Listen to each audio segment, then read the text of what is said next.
This clip is all about looking at the second part of the AQA GCSE study of the First World War. This is known as the stalemate that took place between 1914 and around 1917. What we're going to have a look at are some of the key reasons why it ended up as a stalemate, some of the tactics and technology that was used to try and eventually break the stalemate, and we'll look at some of the key battles and also the war that took place on some of the other fronts during this time as well. Although this unit's called stalemate, remember that there are battles that do take place during this time, and sometimes there are exchanges of land that take place. One side does gain territory against the other side, but the movements are quite limited, especially from 1915 onwards. The war started out as a war of movement, but it ended up being stuck in the trenches that have become synonymous. They are infamous. We always associate them now with the First World War. Let's look then at a little bit more about why they ended up in those trenches. Why did it end up as a stalemate? One thing that you should bear in mind is that neither side really wanted a stalemate. It's a really terrible way to fight a war. However, because the Schlieffen plan fails and they're both equally matched with their technology, a stalemate becomes pretty inevitable. What we want to try and have a look at are the three big reasons why it ends as a stalemate. Remember that stalemate means that neither side can advance. You are locked in that stalemate. You are locked against each other and you can't achieve that victory. Firstly, reason one why we end up at a stalemate is the failure of the Schlieffen plan. Germany's grand plan for war relied on speed. You had to take out the French before you attacked the Russians. Germany simply could not afford to fight a war on two fronts. It can't be fighting the French in the west and the Russians in the east at the same time. You would have to divide your forces. That would weaken you. It would mean any war would take a very long time and be very difficult to win. Russia is a vast country with quite an old transport network in 1914, so the Germans believe that it will take the Russians quite some time to actually mobilize their army to get it into the right place. Therefore, they decide, let's have a big sweeping attack against the French by avoiding the French defences on the border that we have with them and instead going through Belgium where there were no defences. That way we could encircle Paris, take out French from the war within a few weeks. By the time we've defeated the French, we can then transport our army over to the east to take out the Russians, who will have only just managed to mobilise. It is an incredible gamble, and it is a gamble that doesn't pay off for them. The French soldiers and the Belgian soldiers that they face give them more resistance than they expected. Although the British Expeditionary Force is small, they are very well trained, and the British soldier is probably the best equipped soldier in Europe. In fact, probably the best equipped soldier in the world at that time. So the combined forces of Britain, France and the Belgians greatly slow down the German advance in the west, and that slowing down of their advance means they cannot reach Paris, and if they can't reach Paris they can't take France out of the war. They then decide, well, let's try and race towards Paris by going towards the River Marne. So rather than going around the edge of Paris from the north, you're going to race straight toward Paris in a straight line. However, they are halted near the River Marne in what became known as the Battle of the Marne in 1914. The Germans are tired, they are overstretched, and you can't underestimate what the French are fighting for. They're fighting for the survival of their nation. That's a powerful motivating force. This halts the German advance on the River Marne. The two sides then decide that they're going to try and get towards the sea. The aim is that you've got to try and get round the enemy. The technical term to that is outflank. So because the Germans have tried going around the north, you can't get there. They've tried going down straight to Paris, they can't get there. They're stopped at the Battle of the Marne. Now they decide, well, let's race further north and outflank the British and the French soldiers. But the British and the French soldiers also race towards the north. So you have these two sides racing each other towards the north as they head towards the coast of Belgium and France. The Germans have to march on foot, but of course the French can take advantage of their railway network. And they also have lots of vehicles, many of them are even taxis that are sent from Paris. They're able to get to the northern bits of France and Belgium quicker than the Germans, so that by the time the Germans get there, there is no way through. By the time you get into September and October of 1914, you have them starting to dig trenches as each side tries to consolidate their position. They try to keep the land they've got. All of this stems from the failure of the Schlieffen Plan. So that the gamble that the Germans have made, that massive plan to take out France before you take out Russia, has failed, and that triggers off reason 2 for the failure, where they are defeated, or stopped if you like, by the French at the Battle of the Marne, and then reason 3 when the Germans fail to outflank the British and the French in the race to the sea. This results in the stalemate, this results in each side ending in the trenches where they're going to be for quite some time. Trench warfare itself was monotonous, it was grubby, it was also very boring at many times as well. You've got to think that actually for a lot of the time there's not a lot of major battles that are taking place. That's not to say there isn't fighting and skirmishes that happen each day, but the major battles that we often associate with the war are few and far between. For a lot of the time the soldiers are sat there pretty bored in the trenches, so they have to try and think of ways to amuse themselves. These trenches became vast networks stretching on the western front from the coast of France and Belgium all the way down to the border with Switzerland. There was often not just one line of trenches, but 2 or 3 lines of trenches with a support trench and a reserve trench behind the front line. And soldiers did not spend all their time in trenches either. They were rotated between the different trenches. The trenches themselves are built in a zigzag formation known as a traverse. This means that if somebody was to take your trench, then they couldn't just fire down it and hit everybody in a straight line. It gave you some cover. It also meant that if a artillery shell, a bomb, hit the trench, some of the blast would be absorbed by the walls of the trench rather than just firing all the way down it and wiping out many of your soldiers. As the war goes on, technology is developed to try and break the stalemate, and some technology is developed to try and just survive in the trenches. We know that gas becomes used in the war in 1915 onwards. It is used by both sides in the war. It could be very effective provided it hit its target, but it relied on the weather. It relied on the winds to blow in the right direction to carry the poisonous gas towards the enemy and to choke their soldiers. And at the start of the war they don't have gas masks to cope with it. Of course, if the wind changed direction, you could end up gassing your own men. Gas masks become developed during the war and are very common by the middle of the war towards the end of it. You also have machine guns. Now, these weren't brand new weapons. They'd existed since the 19th century, and at the start of the war they are fixed defensive weapons. They aren't very portable. They require a big crew to use them and they have to be fixed in one place, so they're very good for defending a trench but not very good for moving forward. However, this is a piece of technology that is developed during the war. So the British developed a weapon called the Lewis gun during the war, which was a mobile machine gun. It still needed a team of people to operate it, but you could now advance towards the enemy and attack them. It became an offensive weapon rather than just defensive. Artillery is very commonly used throughout the war from beginning to end. These artillery guns were usually based behind your trenches. They would fire shells that would arc over your trench and hit the enemy.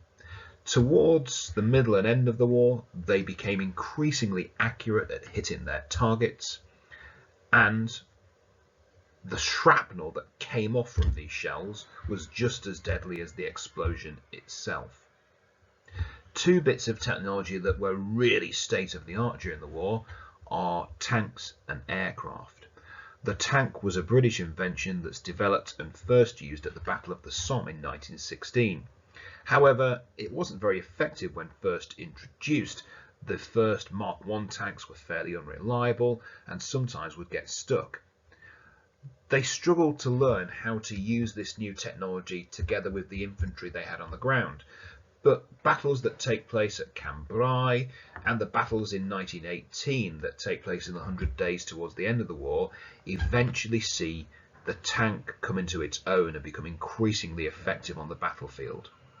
Planes are used initially just to go and spot what the enemy's doing as reconnaissance, and as the war progresses, weapons are then fitted towards these planes, such as machine guns and bombs, that can then take the fight towards the enemy. By the time you get to 1917, all of the main elements, all of the main weapons that we associate today with warfare have been developed, and they haven't changed a great deal since then.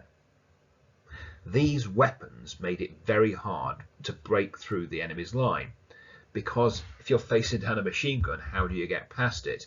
What you had to try and do is find a way to use these weapons in combination with each other, use them tactically together. So what you find generals doing is having the tanks go forward first and infantry following behind the tanks. You also find them using mining to try and tunnel under the enemy's lines, lay explosives underneath their front line to explode them and make it easier for you to break through their lines. Eventually, by the time you get to 1917 and 1918, they are becoming more effective at using these together. This ultimately leads them into the great breakthroughs that take place in 1918 and bring the war to an end. Within the course, you need to understand certain key battles. So as well as the Battle of the Marne that I mentioned a bit about earlier, you need to know about three battles that take place in 1916 and 1917. Firstly, in 1916, the Battle of Verdun. Verdun is a very good example of attrition tactics. Attrition means wearing down your enemy through inflicting very heavy losses on them in the hope that they will eventually surrender. They can't bear the losses, they will then surrender. You're trying to kill more of them than they kill of you. Verdun was a fortress town of the French. It was a town they could not afford to lose. Tactically, it probably made more sense for them just to fall back to a further defensive line, but they couldn't give it up. It would look really bad. It would be poor for morale. It would be bad propaganda for them. So they held the line under the famous phrase of, "They shall not pass." Also in 1916, the British have planned this attack on the Somme. It will actually be a joint British and French attack. The Somme is just slightly further north than Verdun. It's decided that the attack will be brought forward slightly to try and ease pressure on the French at Verdun. If you can launch the attack on the Somme, some of the German soldiers will be drawn further north to try and stop your breakthrough. The first day is pretty disastrous, the 1st of July 1916, with something around 56,000 casualties and about 20,000 of those that are dead. In fact, it is the deadliest day in the history of the British Army. However, although it takes longer than expected, by November of 1916, the British have captured most of their objectives. So although General Haig is sometimes called the Butcher of the Somme, his plan had ultimately worked. He'd proven that you could achieve these tactics, although it did come at a very heavy loss. The next year, in 1917, there's a major battle that takes place around the town of Ypres in Belgium. This is also known as the Battle of Passchendaele, as much of it centred on the small village of Passchendaele. Britain had launched this great attack to try and break through the enemy's lines there. However, it wasn't that successful. Unseasonably wet weather had turned the battleground into a complete quagmire, a bog. It was very difficult to get through. This is where you get stories about soldiers, horses, and even tanks sinking into the mud, never to be seen again. Whilst they initially managed to kill about 10,000 German soldiers, the rain eventually grinds it to a halt. So in these three battles that you need to know about, Verdun, the Somme and Passchendaele, they're all quite ambitious and big in their tactics and in their scale, but they don't all quite achieve their objectives. Some, like the Somme, do achieve their objectives in the end, but only at great cost. They show us different things about the war. So Verdun shows us the example of attrition tactics, that you could use these tactics to wear down the enemy, that each side is trying to kill as many of the enemy as possible in the hope they will surrender. The Somme is an example of how they try and use new technology, like, for example, the tank, and they have these ambitious plans to take objectives, and whilst the timescale doesn't quite work, eventually, when they do achieve their objectives, it proves that actually this new technology can be brought to work with traditional infantry to eventually achieve your objectives. And Passchendaele shows us that even with fantastic new technology and even with the right ideas with the tactics, your battles can still be greatly affected by something as simple as the weather. As well as knowing about the Western Front and some of the key battles that took place there and the technology and tactics they tried to use to break the stalemate, you need to understand some key things that were happening elsewhere in the world on other fronts. Firstly, in 1915, Britain decided it was going to launch an attack on an ally of Germany, Turkey. This was the idea of the first Lord of the Admiralty, the politician in charge of the Navy, who was Winston Churchill. He had this idea that if you could knock Turkey out of the war, you might be able to then launch an attack on Austria-Hungary and potentially then get towards Germany. It would take a key ally of Germany's away from the war and potentially open up a second southern front against Germany. It is a very ambitious plan. The army chiefs and the navy chiefs were not too keen on risking their best equipment on such an ambitious plan, so the Royal Navy agreed to supply ships for this mission, but they did not supply their latest state-of-the-art ships. Many of them were quite old and outdated. Britain provided some soldiers for this, but the majority of the soldiers came from Australia and New Zealand. These Anzac soldiers would be sent from bases that the British had in Egypt. They would sail up towards a peninsula of Turkey known as Gallipoli. Next to Gallipoli is this body of water, this channel called the Dardanelles Strait. Churchill's plan was that they would sail up the Dardanelles Strait and get to the Turkish capital of Constantinople. If you could get to Constantinople, you could knock them out of the war. However, the plan failed. When the ships arrived at the Dardanelles Strait, they found it was very heavily mined. They also found that there were a number of Turkish forts covering the strait that were very well defended. Put simply, the British, Winston Churchill, had greatly underestimated the strength of Turkish forces. They decided that they were going to land on the peninsula of Gallipoli with the intention of taking out some of the Turkish forts that are there. But the peninsula is quite a poor place to land. There's some very steep ground to get up, virtually cliffs in some areas, and it's not an area they actually knew all that well. There's some limited success there as they hold on to small beachheads, but they struggle to gain any further inland. They launch a second invasion slightly further north on the same Gallipoli Peninsula, but that too struggles to get any further inland, and eventually, no sooner is the attack launched than a few months later it is called off. Churchill loses his job as a result of it, and as a little side note, decides that he's going to go off and fight in the trenches himself. In 1916, we see the only major sea battle of the war that takes place. Jutland is an area just off the coast of Denmark.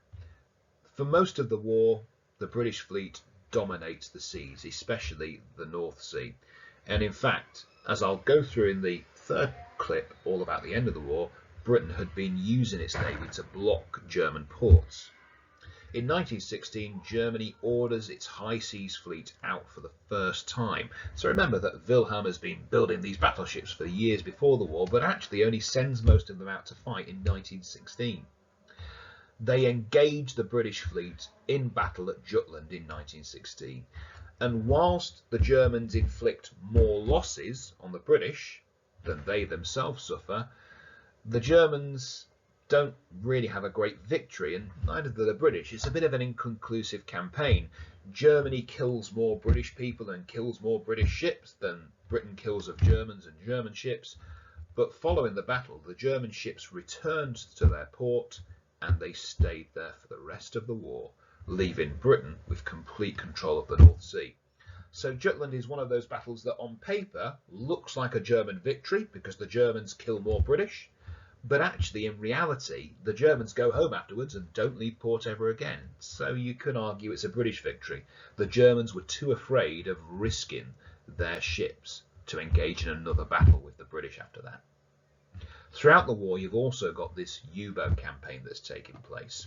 You have Germany using submarines, which they call U-boats, to attack shipping that was taking supplies to France and Britain. This resulted in unrestricted U-boat warfare. This meant that if the Germans suspected any ship of carrying supplies, including passenger ships, they felt it was a fair and reasonable target. In 1915, they famously sank the ship, the Lusitania, which, as well as carrying lots of British and French passengers and other European nations, also had Americans on board. Hundreds and hundreds of people are killed when it sinks, including 128 Americans. And whilst it was carrying weapons, the loss of civilian life is shocking to the world. And America makes it clear that it won't tolerate this much longer. America is not involved in the First War. They've stayed out of it, and they're still not quite involved in it by 1915.